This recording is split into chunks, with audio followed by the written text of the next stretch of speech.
Students, welcome to week 11 of Learn 11. This week is all about memory, which is just a um, really fun strategies and skills that you're going to get to learn and hopefully use in your classes.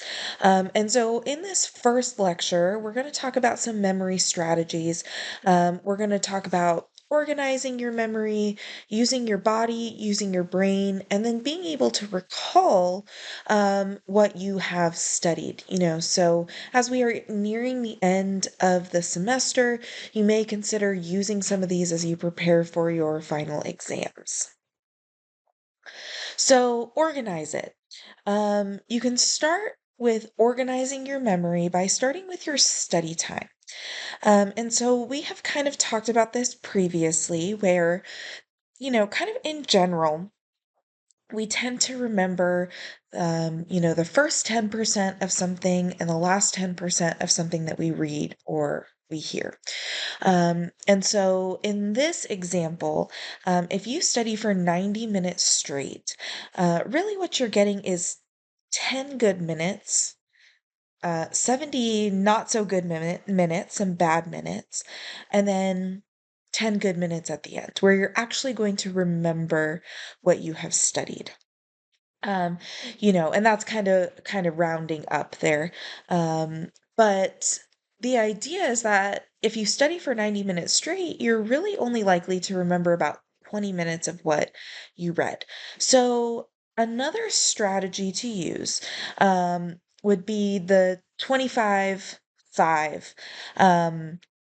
method, where you study or you read for 25 minutes, and then you take a 5-minute break or you do a 5-minute review.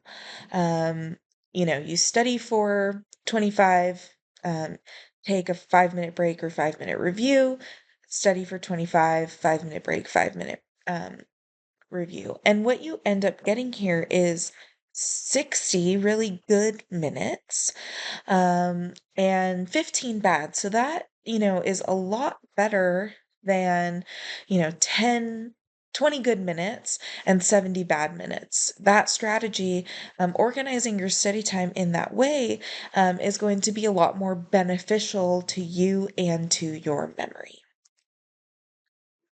So when you are organizing your memory, and trying to remember things with your studying. First, you want to be selective. So that means that you're going to want to preview the text. You're going to want to watch for instructor cues and listen for instructor cues or the lack thereof. And then also review slides. Right. So, you don't want to try to do too much. If an instructor didn't cover something in class, it's likely that you're not going to see that on your exam. The other thing that you can do is make it meaningful. Personalize it. So relate it to something that you already know, or relate it to, um, you know, people or things that you already know. And try to organize the information from general information to specific information. That'll help your brain make it more meaningful and easier to remember. Also, try to create association. So, as you would personalize what you're studying so that it relates to you, you can create associations between, different courses that you're taking. Maybe a science and a history course, or a history and an English course. And also make life associations. How does this, relate to my life personally? How am I going to use this? In my future, whatever that looks like for you. And so you want to create those associations so that your brain will remember them. Okay. The other thing that you need to do, is use your body. So, first of all, you need to have good posture. And we talked about the body language of a learner being slant. So, if you don't remember that from my listening and concentration lecture, you may want to go back and review what slant means. It's also important that while you're trying to study and remember something, that you are relaxed. Make sure that you are exercising, even if it's going on a short walk, eating right. Um, not eating too many processed foods or things that are high in sugar. And then also, when you're staying current in your classes and you're keeping up, that is going to reduce some of your anxiety and help you to relax as well. And then the other thing is movement. Use gestures when you are trying to remember something. And that might be something that you want to try today when I'm teaching you guys about the brain, is to use some gestures to help you remember a word or a phrase or a definition. And so, yes, this is kinesthetic, but it does help every type of learner. Okay. So when we use our brains, we need to understand how our brain works and what it needs. And once we do that, then we can take advantage of what it can do for us. So I want to talk to you guys a little bit about the brain, because the brain is truly, truly fascinating.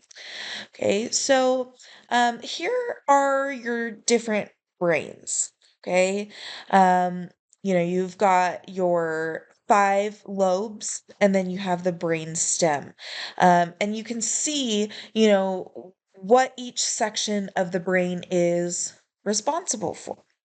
Okay, so how does our brain remember things? Well, um, when we are born, we have 100 billion brain cells. And those brain cells are called neurons. Okay. And those neurons start to develop when we learn things, right? So, my son is young and he's learning a lot right now. He is learning about the world around him. We all had to learn how to roll over. We had to learn how to crawl. Some of us. I personally didn't crawl. We had to learn how to walk, how to talk, to sing our ABCs. My son's thing right now is counting to 20. We're constantly learning about the world around us. And as we are learning, as we are growing up, there are these fibers called dendrites that are growing out of the neurons. And you can kind of see in the middle here of this slide, you can see the picture um, of the dendrites growing out of that neuron in the center, right? And so as we are learning, we're developing those dendrites. And so then we're building new knowledge. And as we do that, as we continue to build on our knowledge, the dendrites continue to grow. And so then we have this new knowledge. So then we need to practice that knowledge. And so then when we do that, we create thicker dendrites, which means less interference, from distractions and things like that. And we're able to faster recall the information that we're learning, right? So think about, you know, let's use the example of my son, who's learning the numbers 1 through 20 right now, right? Or maybe colors or the alphabet or something like that, right? You're learning it and those dendrites are growing, but it may take a little bit. You don't get it perfectly. You can't remember it the very first time. It took my son months to get numbers 1 through 10. He would often say 1, 2, 3, 9, 10, and he would just skip 4 through 8, right? But as he was kind of making associations, and we were using those other numbers kind of in real life, he was building on that new knowledge and we continued to practice it. I would have him recite it. I would practice with him. He would repeat after me often. And so, now he can recall it easily, if I ask him to do that. And so that's the same for us. That's not just when we're young, that's any time that we are learning something. So, as college students, right, you guys are developing those dendrites as you are learning information, you're building on that knowledge, and you're practicing it. Okay. So growing dendrites means that you are learning something. So over on the left here, we have, it says sparse growth of dendrites.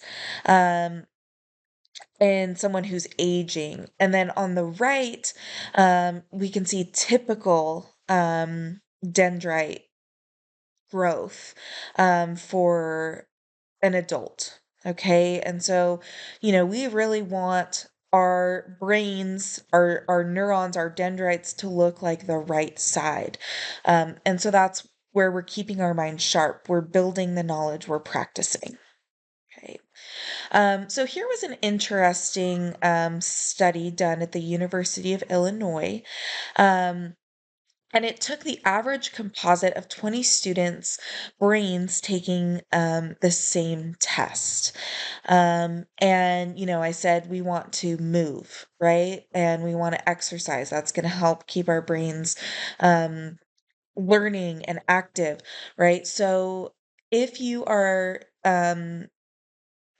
sitting quietly um, for um, for a while, you're going to see way less brain activity, right? Think about when, maybe you were in high school and you had to sit through 7 or 8 classes a day and you wanted to just fall asleep, right? There's not a ton of brain activity going on. But after you take a 20-minute walk, you can see all of this brain activity happening on the right side. Um, and so, it is so important that you are, moving your body so that your brain is more active. A lot of people will do things like use a walking pad, or a standing desk even, or going on the treadmill or on the elliptical or on a recumbent bike, right? Something like that, while you're studying or before you take a test could be very beneficial for your memory. Okay. So I'm going to talk to you guys about what our brain needs. And this might be, at this time, an opportunity for you to use some gestures. Um, to help you remember these phrases, right? So, our first phrase that we want to remember is the brain needs nourishment. And so, if this were me, I'm thinking about nourishment, and that often reminds me of like food. Right. And so, in order to indicate, a gesture about food, I might pat my stomach, right? Something like that. That often indicates, you're hungry. Or maybe you're going to use sign language for food where you bring, your fingertips touch together, you bring that to your, near your mouth, right? Brain needs nourishment. And so you would say that out loud and then you would do this gesture. Okay. So hopefully you kind of get the idea of where I'm going with that. And you will come up with some gestures to help you remember what the brain needs because, hint, hint, you might need to know this for your next quiz. And so it might be a good idea to practice the gestures so that you can recall it when you take quiz number 3. Okay, so our brain needs nourishment. Okay, say that out loud. Do whatever gesture you have chosen to do. You got to do both at the same time. Say it out loud, do the gesture. And so your brain we need movement for blood circulation. Okay. You have to move for the oxygen and the glucose in your body to get to the brain. That's what's going to give you all of that brain activity. And you need water. We probably do not, in general, drink enough water. If you are thirsty right now, first of all, pause this video, go get a glass of water. Second, once you've come back from getting your glass of water, realize that if you are thirsty, you're already at a 10% cognitive decline. You do not want to be dehydrated when you go to take a test. Okay.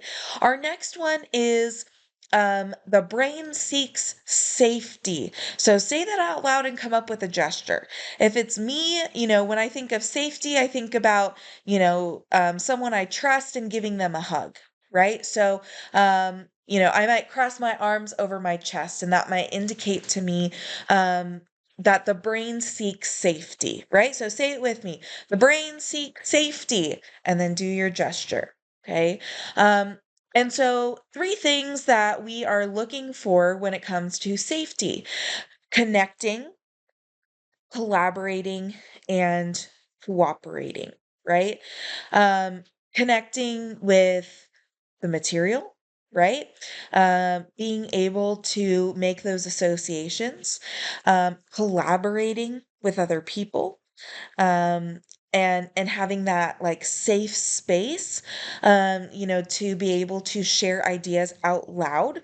Think about when you're sitting in a class where you don't feel super comfortable, and the instructor wants you to discuss, but you don't feel safe, so you're not going to vocalize your ideas and your discussion.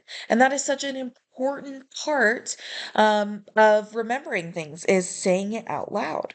Um, and in safety, we need cooperation, right? From others and from ourselves. Okay. The brain is also social. So say it out loud with me. The brain is social. And then come up with a gesture that would represent being social. Okay. Um, so you guys are going to see some um, interesting um, visuals on this slide here. Okay. So you're going to see, a little bit of brain activity when you're reading something. And that is happening in the visual cortex because you are looking at a page. There's a little bit of brain activity there, right?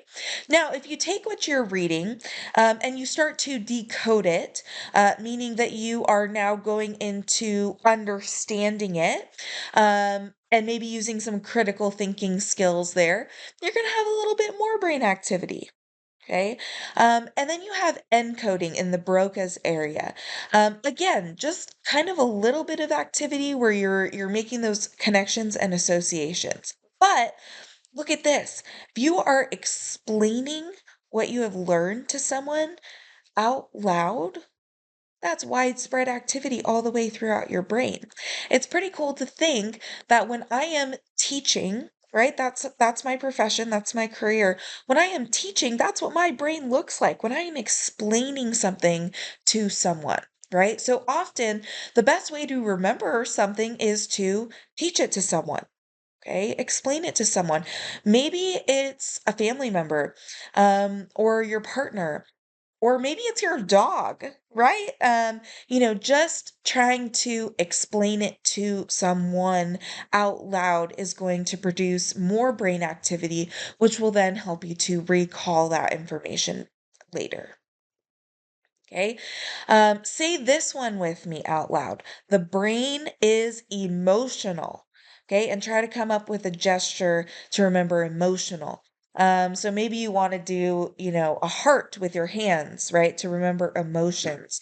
Okay. So say it out loud and do your gesture. The brain is emotional. And I did heart hands for that. Okay, so emotion causes memories to be solidified. Think about your core memories. Think about your most vivid memories. There's probably some emotion associated with that, whether it is positive or negative. Okay, but anything that you can do to elicit an emotion is going to help you to remember it. And so that's why we often want to make life associations. We want to personalize our learning, connect it to us, so that we have that emotional connection to it because we are more likely to remember it, right? Think about like songs and song lyrics. Um, I often associate music with emotion, right? That's really what we get from music. And so if I'm listening to a certain song in an emotional time, you are more likely to remember that song. Okay. And so it's the same with what you are learning. You have to make that emotional connection. So the brain is emotional. Okay. The brain also seeks and processes stimuli. Okay.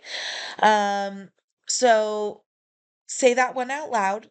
The brain seeks and processes stimuli. Try to come up with a gesture, maybe that um, represents stimuli. When I think of stimuli, I often think of like brain activity. So I might point to my head, right?